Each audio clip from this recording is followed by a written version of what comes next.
各位家长好啊，各位朋友好。我呢，因为这段时间比较忙哈，也是这个在工作当中，然后他们跟我联系说，有一个活动，我就以为是一个学术会议啊，所以一直到那之前还在认真准备课件，还准备了很庞大的一个课件。要是这样的话，我就知道很轻松的跟大家聊天了。那么我选的这个题目呢，是源于最近就是今年发生的几起事件哈，其中一个很悲剧的是一个妈妈在桥上和一个儿子发生争吵，最后儿子当时呢就冲到桥边跳下去。那么最近呢也有很多的人就是通过各种关系来找我，都是为了孩子的事情。那我呢，我一直都声明这一点，就是很多人可能不了解，就是心理咨询呢，它不是一个简单回答你几句话的问题啊，就跟医生一样，完全不了解病情就听你说几句话，随便给你开个药方的话，你可能就会出问题的。所以我有时候经常遇到这种情况呢，实在很无奈，但是也要听他们诉说。那在诉说过程当中呢，我们都知道了，就是一个孩子在他一生当中，主要不好管的时间段都在青春期。青春期是什么时期呢？就是12、13岁开始到18、19岁。当然呢，找我的这个家长呢，很多的孩子呢，还不光是在这个18、19岁，有的都已经20多岁了，上大学了。那么这些孩子出现什么问题呢？就是家长就讲，他们现在不爱学习，他们厌学，然后他们现在怎么样啊，然后怎么样。那讲的话呢，让我感受到就是说，孩子在这个阶段的反抗是非常强烈的，强烈到父母已经摁不住了。那么父母摁不住的情况下，父母怎么办呢？父母很焦虑，他焦虑的同时呢，他会加大努力，再继续的摁，就是给施加压力。因此我们可以看到很多家庭在这种情况下会出现一些非常大的冲突。而且我记得在前2年也发生过南方的一些省市哈，就是一个孩子在玩手机，父亲说你马上要考试了，你还在玩手机，然后儿子不理他，接着玩，然后父亲走过来把手机抢过来，直接从晒台上扔下去了。然后这儿子呢，当时就冲到晒台上，砰就跳下去了。所以出现这种情况的时候，我想任何一个父母都要疯了。为什么？你对孩子做的啊，你所有的努力，所有的尽心哈，既为了自己，也为了孩子，对吧？可是呢，就这一瞬间，完全没有任何的反应过来，就已经无法弥补了。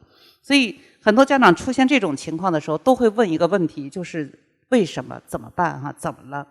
所以我想讲的，我为什么选择这个题目呢？就是我认为孩子在成长过程当中，他是有不同阶段的。那么大家在网上看到的我很多东西呢，都是我讲的心理抚养。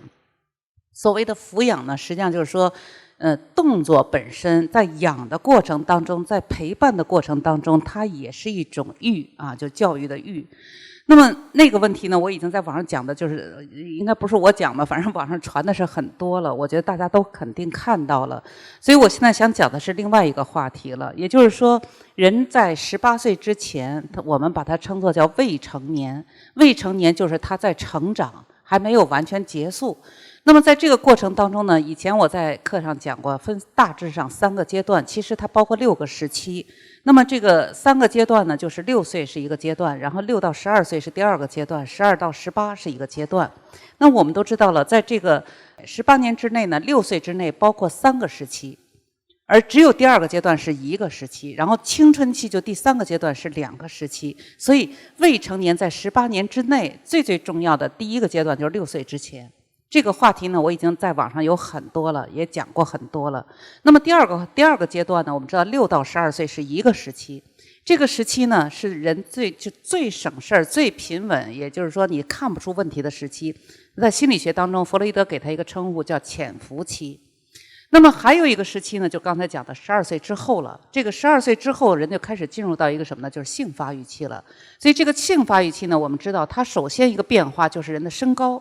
紧跟着就是一个他的这个性器官功能的出现。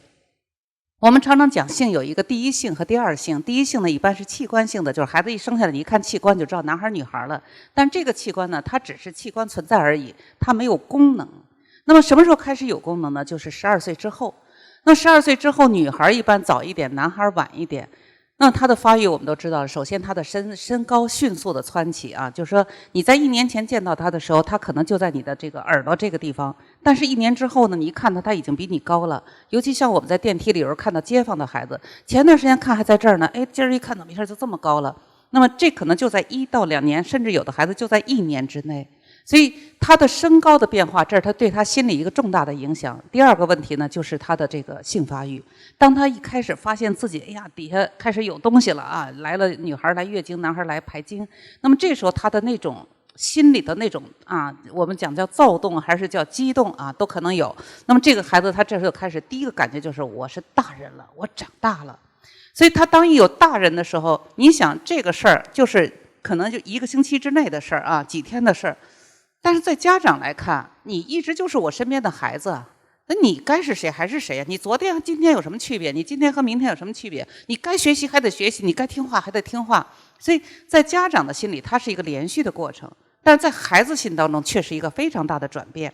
这个转变就是过去我看所有的人都是仰视，但今天我看所有的人呢都是平视，甚至我还可以低着头，尤其像男孩看那个小学老师、中学老师都这样了一楼老师就在这个地方。所以这个阶段呢，很多家长没有这个意识，因此我在这里呢就想选了这个题目。当孩子进入到接近成年、亚成年的这个阶段，我们这个时候的教育应该有哪点？就是重点或者说转折。如果说我说在3岁之前要有恩于他，3到6岁要立威于他，那么6到12岁是他学习习惯建立的一个过程，同时呢，也是他对他的一个孩子他的一些特点的一个认识过程。那么最重要的是，我在这讲，当他接近成年的时候，我们如何帮助他成长？这个成长，我们知道什么叫成年？成年第一个标志就是你得能够独立自己解决问题，而且呢，你有很多的法律上赋予的权利了。那么到底什么是孩子的价值啊？其实对于这个价值这个词呢，我们听的很多，一般经济学当中讲很多，但是讲人的价值呢，你仔细琢磨琢磨，它还挺复杂的。那我在这里呢，简单的挑了3个词影响、贡献或者说个人的标价。标价是什么呢？就是你这人值多少钱啊？有时候我们知道去找那工作应聘，直接提出来我的工薪必须是多少钱。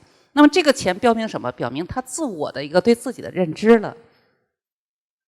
那么我再具体的一下，我们可以具体的来划分。我大致给它划分了这样几点。首先呢，就是个人在社会中，就是价值其实一个人不存在价值。价值这个词，尤其是人的价值这个词，本身就是一个社会的词。也就是说，你的价值一定是在社会中对他人和对别人的意义。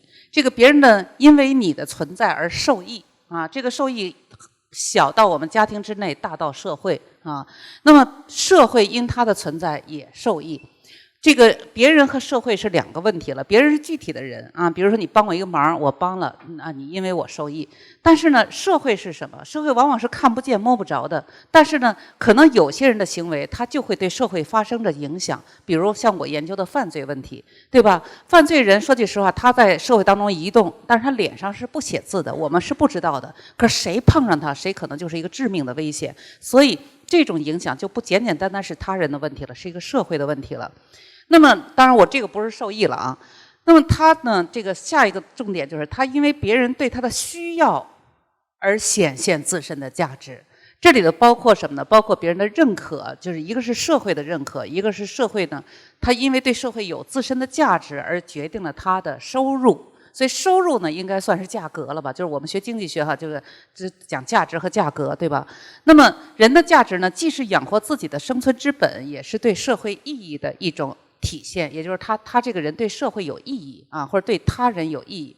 所以我给他概括呢，人的价值的本质就2点：一个是自身拥有的他人需要第二呢是他人需要的我所拥有。这实际上还是一个问题。那么下一个话题呢，就是说人的价值到底是怎么来的？我们真正去分析人的，就是哪些东西是被他人所需求、被社会所需要。你会发现它有很大的不同。有的人呢，真的是天赋之才，生下来他就具有某种特殊的使命。这个使命你会发现他就是他，别人不能替代他。这个是什么呢？这很明显就是他带有遗传的一些特点。那么还有一部分呢，是他的后天的养育，然后呢，最后一个是自我的这个努力。那么我在这里讲，就是说，如果是先天遗传的时候，我们会发现有很多时候我们谈一些人或者谈一些地区他出名人，比如我们的院士就集中在某一些地方所以有的时候我们讲这个地结人灵。那么这个遗传这东西它有点什么特点呢？就是一旦出现，终身具有。你比如有时候我就看那个歌手哈，我特别羡慕。我说生一孩子一张嘴就是能唱一个好歌啊，那真的就是一本万利，对吧？一张嘴就挣钱了，对吧？那么，但是对于很多科学家来讲，他智商很高，可是他真的能对社会有贡献，他还要经过一个大量的时间的来学习，对吧？所以我们会发现，遗传东西呢，一旦出现，会终身伴随。它具体包括什么呢？包括人的智能，还有人的特殊能力、气质和某些，当然也包括负面的东西啊，精神疾病。我们会发现有很多精神疾病，它就是先天的。那么还有一种呢是后天养成，我们把它叫磨难助才。也就是说，任何一个人作为一个材料，或者说作为一个有用之人，他有一个资本的话，除了遗传之外，还有一个就是后天经过痛苦的磨练。你比如像郎朗的钢琴啊，大家都知道了。那么当时他跟他父亲都到什么程度？父亲说：“要么你跳楼，我把你扔到楼下，我先跳，我跳完咱们都得跳。为什么？你不弹琴就跳楼。”所以都已经逼到那种程度了。我们可以看到的磨难有多重啊！但是呢，他确实后来成为一个非常成功的人。但我们也知道，有很多人这磨难磨到一半就完了啊！这药家鑫就是其中一个，对吧？所以我们就会看到这个磨难助才呢，它也是一样，也是一种，但是这种呢是需要有意的培养，然后呢，一旦形成的话，也会终身受益。但是这两点呢，我们都知道了，这是两点价值的来源。那么这个来源呢，还包括我就讲到这个磨难这个。它可以是技能性的，可以是性格方面的，还有也包括一些心理上的东西。那概括起来呢，我们可以看到人的价值应该是来源两个问题，一个是先天遗传，一个是后天养成。其中先天遗传呢，最重要的是智力和特殊能力；那么后天养成呢，最重要的是技能和性格。那我在这里呢，分别简单做个介绍。我们如果有学心理学的，大家可能会知道什么叫智能。我们老说智商这个词哈，那么智能呢也叫智力，就是认识方面的一种能力。那么这个认识能力呢，它主要包括的人的感觉、知觉、记忆和思维。思维比较具体了，它包括概括、判断、推理。